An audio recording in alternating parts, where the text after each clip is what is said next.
Okay, I made it back. Where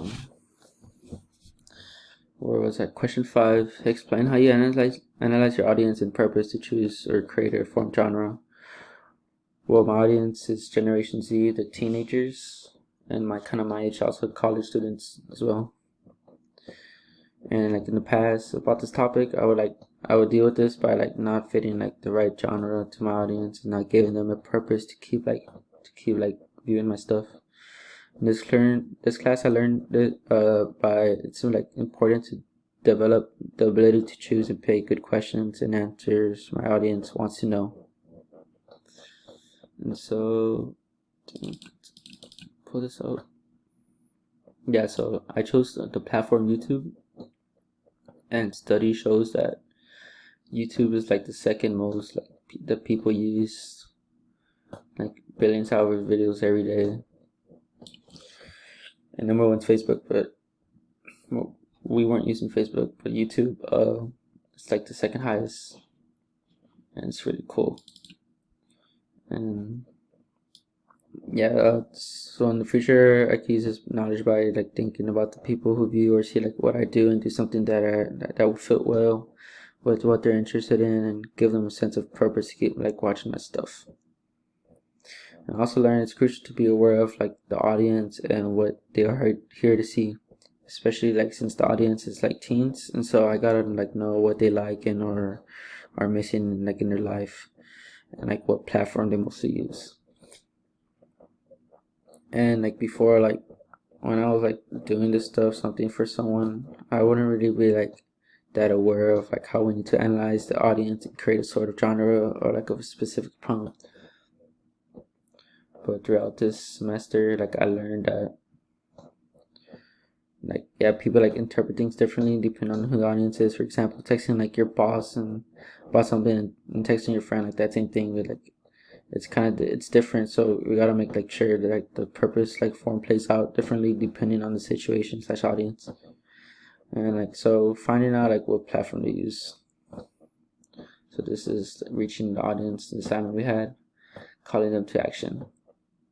Some ideas to get us moving, what to do and stuff.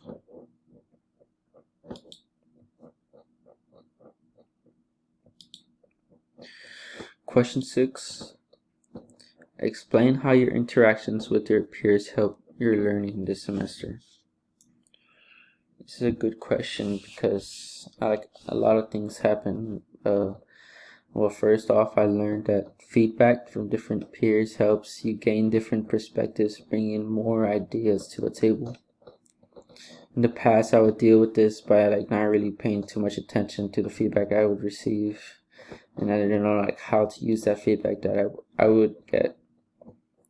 This class, I learned that actually paying attention to that feedback we are presented with, we could get many cool ideas and build better relationships with those people. And so this is an example of someone, Brenda Martinez, giving me feedback about my topic. I think if I remember, I was trying to figure out how can I introduce this, and she was giving an idea how it could be you could be sitting down, introduce yourself, and call the person you'll be so the interview, she was giving me ideas, and she gave me an example the Ellen show, how I could do it.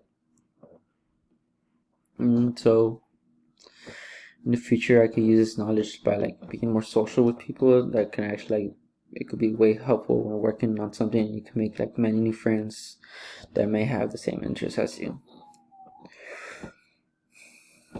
The downside of getting feedback and taking an online class, I learned that interacting with people online rather than in person is actually really hard, because we don't know their facial expressions and not knowing if they're actually interested about the topic.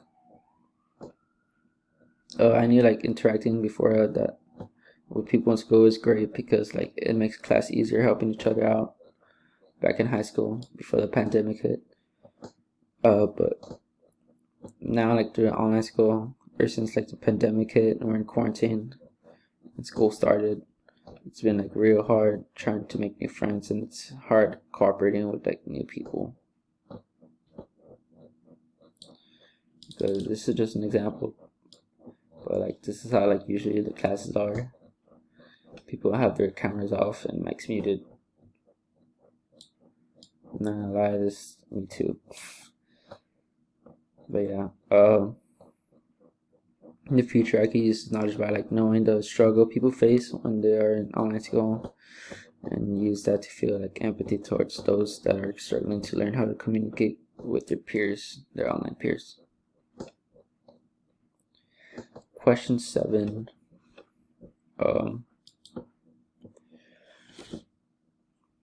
Excuse me. What have you learned about your own process for requesting and providing peer feedback, and what will you walk away with? Well, start off, what I learned, sometimes receiving feedback may not help because that person, like, sometimes it's not in their shoes. So dealing with this situation back then, like when I received feedback that wouldn't really help, I would just like completely ignore the feedback and like just do my own thing. But this class showed me that when this happens, so if we don't receive what we wanted, then we just come to understand that people still may not understand like what you're trying to like talk about, like receive, and we need to do like a better job. The person like asking for feedback to like, I don't know, better job explaining, or if we did our best, then maybe it's just do best, like leave it as it is and just listen to someone else's feedback, because we don't have to like always like listen to their feedback, but like it's always like really great to see that people are helping you out.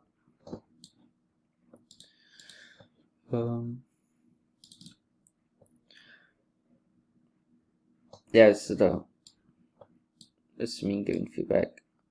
This is example. Okay, let me continue first. Yeah, I learned like how to give feedback. So yeah, this is the next thing. I learned how to give feedback to my peers, like what they needed and wanted to receive to help them in their research. This is like definitely something new to me. Like before, like my other college classes, like in high school and all that, we wouldn't really like do that much, like giving feedback to others like this. In the past, I didn't like know how to like give proper feedback. I would just like say some generic answer, and it wouldn't really help. But like throughout the semester, like I learned that practicing, because we would like do this like every module or so, giving feedback to our peers, like with the discussions, it would end up like being helpful sometimes. This is an example of me giving feedback to Angel Mendes.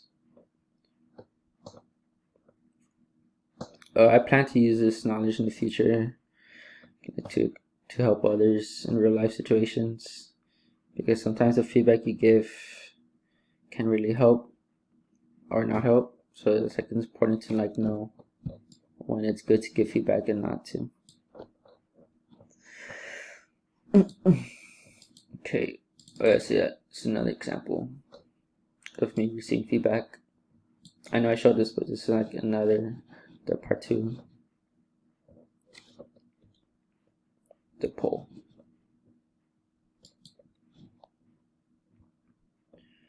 To end it off, question 8. Question 8 involves 3 questions to answer. Like, what should I? Because I was like supposed to like see my vlogs. So this is like me talking to like my past self. So like, what should I tell myself to expect that I will learn? What they should expect to learn in this class? And we'll talk about this. I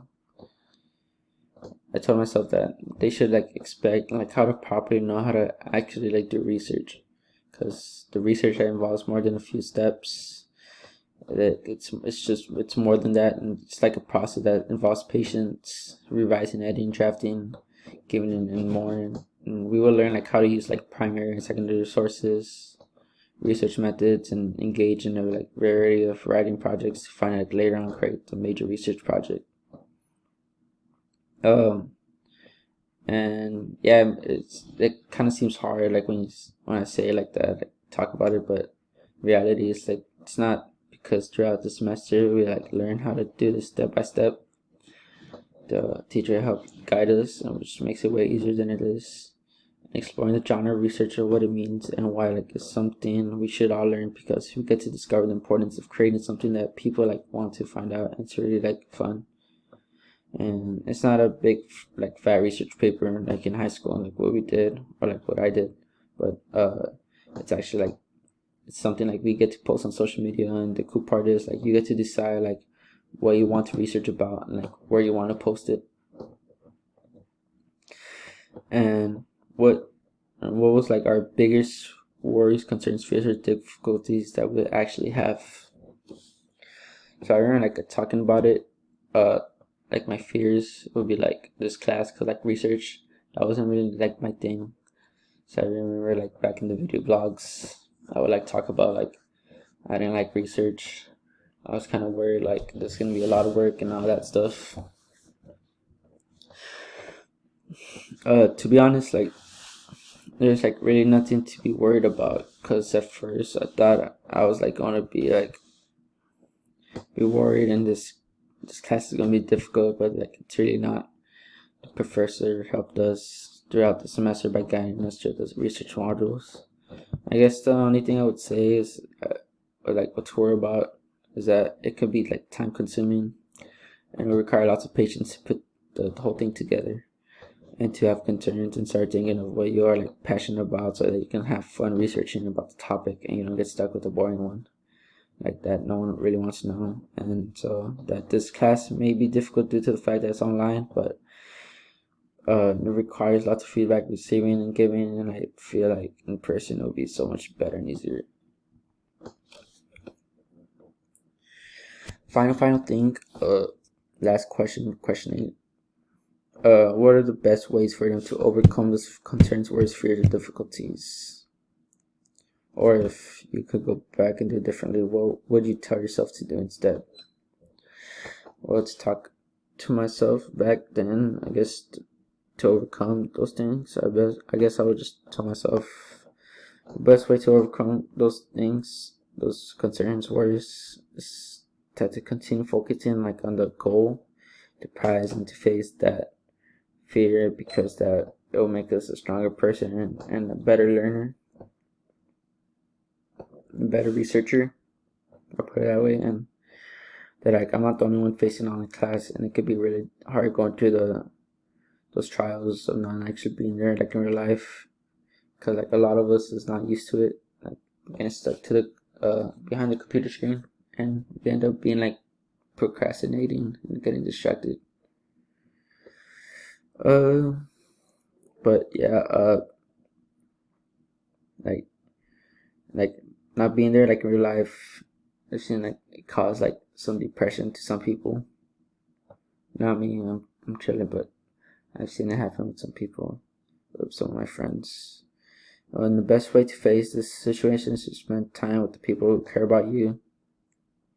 And I pray to God, especially, because I believe that He would like lift me up out of the dark, and to trust in Him, not to worry.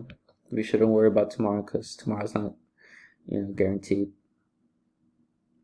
So yeah, I just live today, and I tell myself not to worry.